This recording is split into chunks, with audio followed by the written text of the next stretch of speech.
Do I blame Donald Trump? Of course I do. He's made everybody mad. Everybody just angry. Yeah, just everyone's just angry. Trump annoys me. His whole family annoys me. Yeah, the whole kit caboodle. They annoy me. That family's rotten to the core. I'm telling you, just rotten to the core. Costing us money. Melania, whatever, won't take her ass to D.C., but I can't fault her for that one either.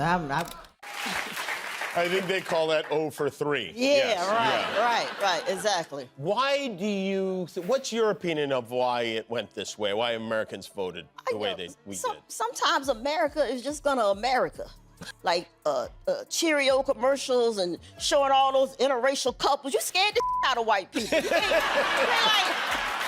Trump just got roasted like never before, and his face said it all. Wanda Sykes turned into a full-on comedy assassin on national TV, taking aim at his famous orange glow, calling it a spray tan disaster that went way too far.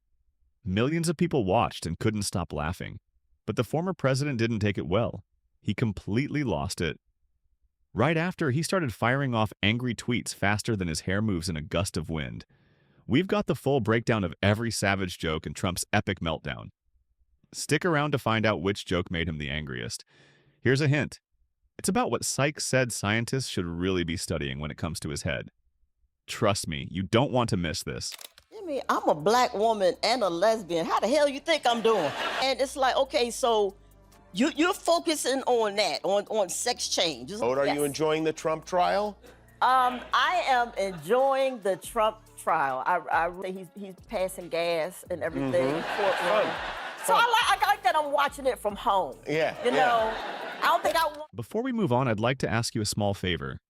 If you're enjoying this content, take a second to like this video and subscribe to the channel. Over 98% of you watch without hitting that subscribe button. It costs you nothing, but it means the world to us.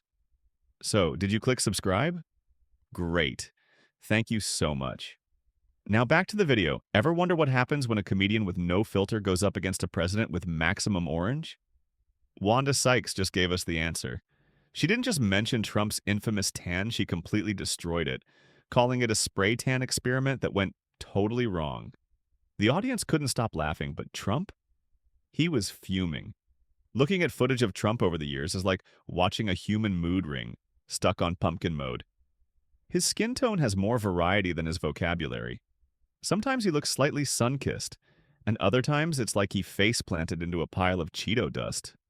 Sykes nailed this during her performance, joking about whether his makeup artist was playing some kind of prank on him. Trust me, this is one roast you don't want to miss. They got gay couples selling like, just freaking sell your stuff. Don't bring us into this. Cheerios. I knew they were responsible for something. It's like, what are y'all doing? It's just cereal. Just sell the damn cereal. Why are you bringing us into this? I've seen traffic cones with more natural coloring, Sykes joked, as side-by-side images showed Trump's ever-changing shades of orange. The man looks like a moldy Cheeto with a grudge.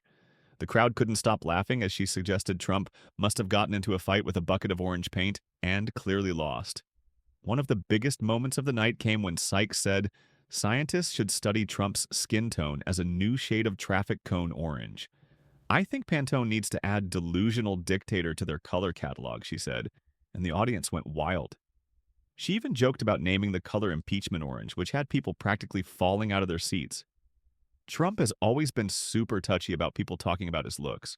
When media outlets have mentioned his orange glow, he's gone on Twitter rants defending himself. Remember when he blamed the energy-efficient light bulbs in the White House for making him look orange? The light's no good. I always look orange, he once told reporters, pointing fingers at the lighting instead of his makeup choices.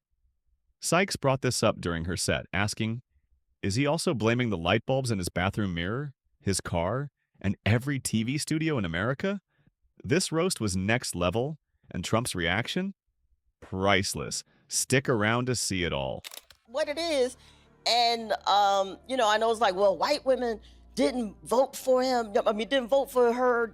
So why is white women, the majority of white women, not voting for another woman? I'm like, y'all need to watch more Bravo. But I mean,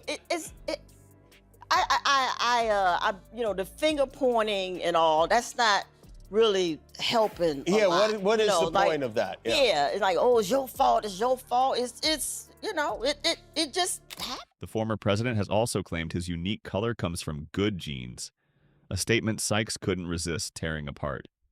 Good genes? Unless your daddy was an Oompa Loompa, I'm not buying it, she shot back.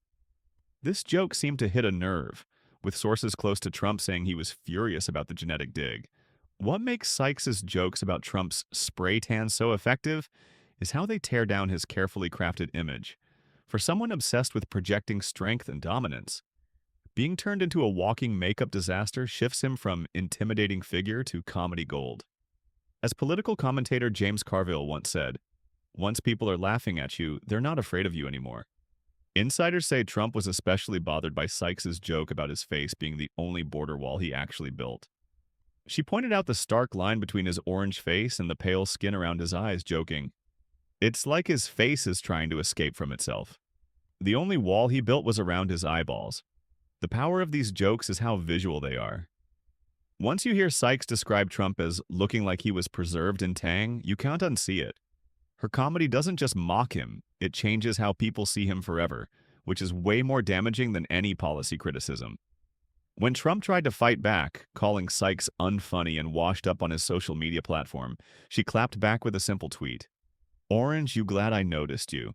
It was the perfect comeback, proving why attacking comedians rarely works out well for politicians. After roasting Trump's spray tan, Sykes turned her attention to the mysterious golden creature living on his head, his hair. "What's the difference between Trump's hair and the average toupee?" she asked. "One is an inanimate object, and the other is plotting its escape to Canada." The audience lost it as she unveiled her theory that Trump's hair might be its own independent entity. Clips of Trump's hair, fluttering wildly in the wind, played on screen, and Sykes nailed it. His hair has been defying gravity and common sense for decades.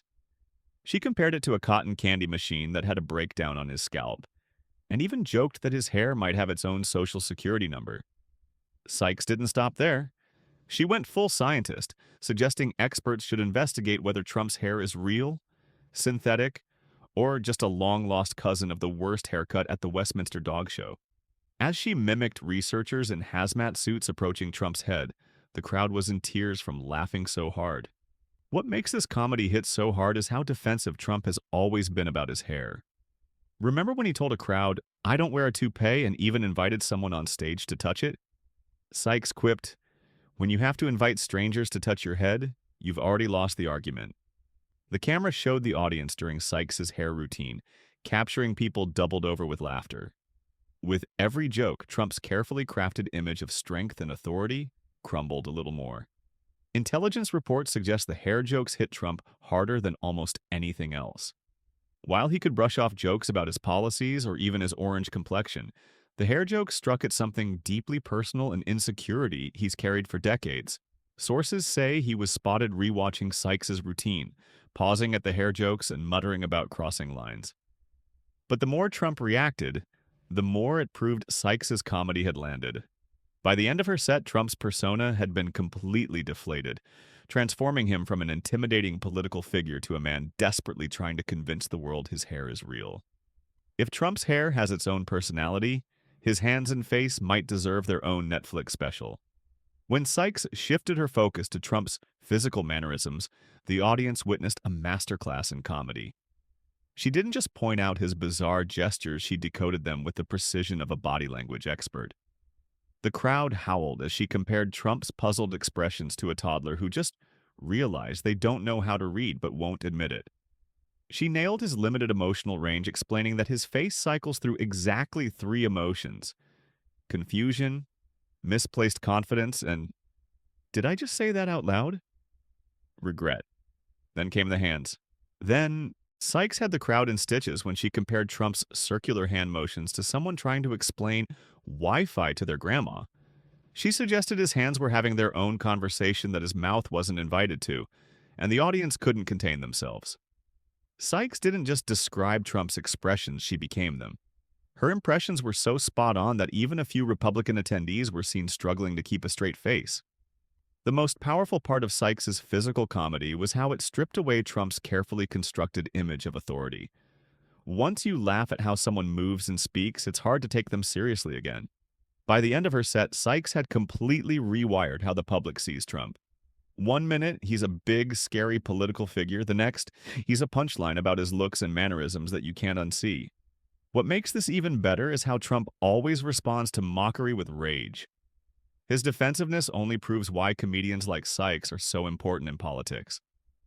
They strip away the carefully constructed image and remind us not to take powerful people too seriously. As Sykes herself has said, her goal isn't just to make people laugh, it's to expose how ridiculous Trump's persona really is. And that's why comedy matters. Once you're laughing at someone, you're not scared of them anymore.